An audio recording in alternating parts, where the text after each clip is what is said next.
I'm Michael Rooney. I lead our enterprise transformation office efforts in Europe. We are a global team, or small army now, of ex-procurement leaders, ex-procurement professionals, a number of ex-CPOs actually. They're working across different industry verticals with our prospects and our customers to help bring the transformation journey to life, help bring that procurement and transformation experience to our customer journey. And we do that because whilst we have a world-class product, it's just as important what goes into the products in terms of process, policies, and how it's deployed to your business. So we help to bring that kind of procurement and transformation experience to that process. When I look ahead, I always like to think about things in, from a people, process, technology, data perspective. I mean, from a people perspective, the operating model is shifting.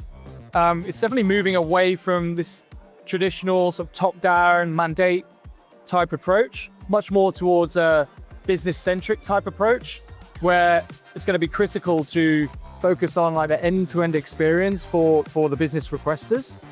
From a process perspective, I mean, we talked about this earlier today. I think the procurement policy is dead. We've got customers who are saying they've not looked at the procurement policy in years because policy is embedded into the platform. The rules are embedded into the platform. From a category strategy perspective, gone are the days of having a PowerPoint category strategy. That lives and breathes within the system. So there's a huge transformation from a process perspective. And I think that's going to enable processes to be much more dynamic, to be able to adapt to whatever the needs of the business are at the time. I think it's no different to any other type of transformation.